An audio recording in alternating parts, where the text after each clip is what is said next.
नमस्कार दोस्तों। आज मैं जो 4 दिसंबर को दिल्ली में एमसीडी का चुनाव होने जा रहा है, उसी पर मैं अपना अनुमान व्यक्त कर रहा हूँ किस पार्टी को कितने सीटें मिलेगी और कौन पार्टी का भविष्य आगे का चुनाव में तय होगा।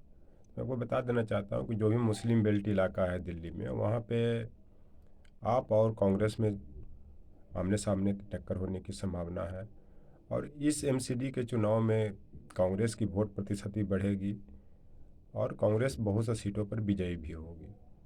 उसका कारण ये है कि जब दिल्ली में 2020 में जो दंगा हुआ था, उस पर माननीय दिल्ली के मुख्यमंत्री केजरीवाल जी ने कोई स्टेटमेंट नहीं दिया, जबकि जाफराबाद और ये सीलमपुर का इलाका और जो मौजपुर के इलाका में कई दिनों तक ये दंगा की संभावना बढ़ रही थी। लेकिन केजरीवाल जी अगर उस पर एक स्टेटमेंट भी दे देते या रोड पे आ जाते तो दंगा रुक सकता था।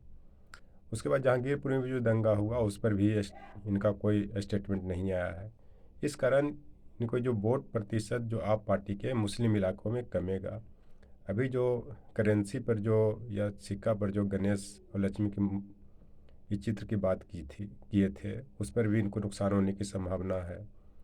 और बाकी जो जगह है वहाँ पे त्रिकोणीय मुकाबला होने की संभावना है। आम आदमी पार्टी की सीट ज़्यादा आएगी एमसीडी में। और इसमें जो बीजेपी के जो मुख्यमंत्री हैं जो अदर स्टेट से यहाँ पे चुनाव में लगाए हैं, इससे मुझे नहीं लग रहा है कि कोई बहुत ज़्यादा फ़ायदा होने वाला है। क्योंकि विधानसभा चुनाव में भी अमित शाह जी ने घर घर जाकर वो पर्चा बांटा था, वोट मांगा था, लेकिन उस पर कोई फ़र्क नहीं पड़ा। तो इस तरह से जो एमसीडी का चुनाव है वो त्रिकोणीय मुकाबला में बदल सकता है। और मुस्लिम बेल्ट में कांग्रेस और आम आदमी पार्टी में प्रत्यक्ष रूप से टक्कर होने की संभावना है। और जो 4 दिसंबर को जो ये तिथि तय किया गया, एक तरह से आम आदमी पार्टी को निर्वाचन से ध्यान भटकाने की कोशिश की गई। चूँकि 5 तारीख को गुजरात में भी इलेक्शन है, उसके पहले 1 दिसंबर और 5 दिसंबर जो तय किया गया, इस बीच में 4 दिसंबर को तय किया गया है कि दिल्ली में एमसीडी का चुनाव होगा, ताकि आम आदमी पार्टी का ध्यान भटके, गुजरात में ये कमज़ोर हो। लेकिन ऐसा नहीं होगा, क्योंकि कोई भी निर्वाचन में वहाँ का स्थानीय लोग ही मुख्य रूप से भागीदारी करते हैं, वहीं के नेता भागीदारी करते हैं, वहीं के नेता ही मुख्यमंत्री बनते हैं। लेकिन थोड़ा बहुत तो डिस्टर्बेंस होगा, लेकिन इससे ज़्यादा कोई फ़र्क नहीं पड़ने वाला है। और जो आगे की जो संभावना है, जो एमसीडी में जो सीट बढ़ने की संभावना है, आम आदमी पार्टी की बढ़ने की संभावना है, बीजेपी की भी सीट बढ़ेगी। और जो मोदी जी ने जो जो एक नगर निगम जो दिल्ली में कर दिया, इससे इनका जनाधार कमजोर ही होगा, इनसे इनको मजबूती नहीं मिलेगा। लेकिन इनको लग रहा था कि अगर दिल्ली में नगर निगम को एक कर दिया जाए तो इससे इनका जनाधार मजबूत होगा, कंट्रोल कर पाएंगे। लेकिन ऐसा मुझे नहीं लग रहा है, क्योंकि जिस जनता के दिमाग में मन बैठ जाता है कि मुझे इस पार्टी को वोट देनी है, उसको वो मिटा नहीं सकते हैं। उसका कारण है कि जो दिल्ली में जो केजरीवाल जी ने जो बिजली पर सब्सिडी, जल पर सब्सिडी और इस तरह के छोटी छोटी जो सब्सिडियाँ हैं, ये बहुत बड़ा काम करता है। कारण कि महानगर में मुख्य रूप से यही सब खर्च होता है, बिजली, पानी, किराया। तो मुझे नहीं लग रहा है कि आम आदमी पार्टी को ज़्यादा नुकसान होगा। लेकिन जो भी मुस्लिम बेल्ट है, चाहे ओखला है, चाहे सीलमपुर है, चाहे जाफराबाद है, मौजपुर है, यहाँ पे कांग्रेस की वोट प्रतिशत बढ़ने की संभावना है। क्योंकि एक तरह से केजरीवाल जी के प्रति मुस्लिम जो संप्रदाय है, नकारात्मकता का समावेश हुआ है। जो उन्होंने दंगा पर कुछ नहीं बोला, जहांगीरपुरी भी दंगे में कुछ नहीं बोला। इसके अलावा बहुत सी कमियां हैं जो मैं यहाँ पे नहीं बता सकता हूँ। इस कारण एमसीडी के चुनाव में जो आम आदमी पार्टी की जो पकड़ है, पहले की तुलना में कमज़ोर होगा। और इसमें भी मुस्लिम बेल्ट में बीजेपी को थर्ड पोजीशन पर जाने की संभावना है। हो सकता है कि बहुत जगह जमानत भी जब्त हो जाए इनका, क्योंकि एक तरह से इनको हिंदू की पार्टी मानी जाती है और ये अंडरस्टूड नहीं है, प्रत्यक्ष रूप से काम करते हैं, हिंदुओं के लिए होना भी चाहिए। और क्या ये आगे होगा, ये देश की दिल्ली की जनता तय करेगी किसको कितनी सीट मिलेगी, नहीं मिलेगी।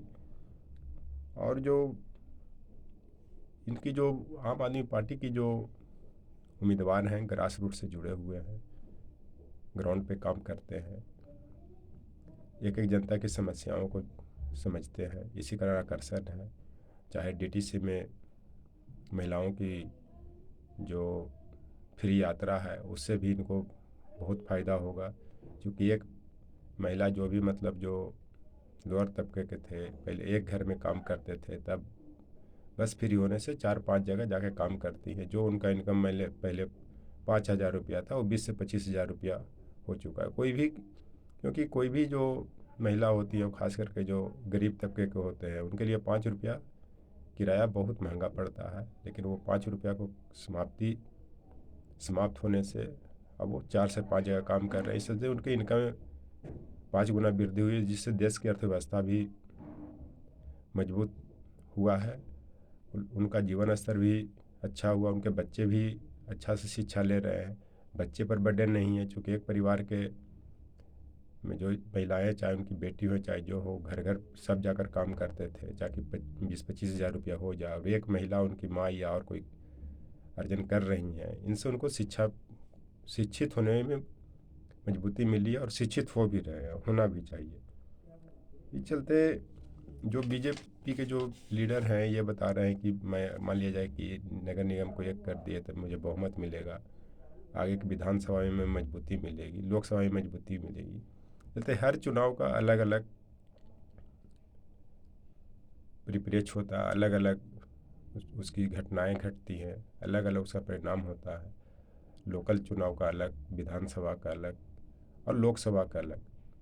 चूँकि जब मान लिया जाए 2019 में ऐसा लग रहा था कि मोदी जी हार जाएंगे, नहीं जीतेंगे, चाहे डिमोनेटाइजेशन को, जीएसटी के लिए बहुत सारी परेशानियां थी, लेकिन उन्होंने बालाकोट पर अटैक करके एक राष्ट्रवाद की भावना जगाया, जनता को लगा कि राष्ट्र मजबूत हो रहा है, मोदी जी देश के लिए अच्छा कर रहे हैं, तो एक तरफा इनको लीडरशिप को वोट मिला। लेकिन लोकल चुनाव, विधानसभा में अलग अलग परिस्थितियाँ बनती हैं, अलग अलग उद्देश्य तय होते हैं।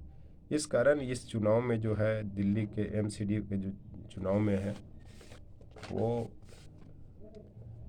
अधिकांश सीटों पर, खास करके मुस्लिम सीटों पर, कांग्रेस और आम आदमी पार्टी में टक्कर होने की संभावना है, और सीटें पर बीजेपी और आम आदमी पार्टी में टक्कर होगी, और आम आदमी पार्टी को ज़्यादा सीटें मिलने की संभावना है। Thank you.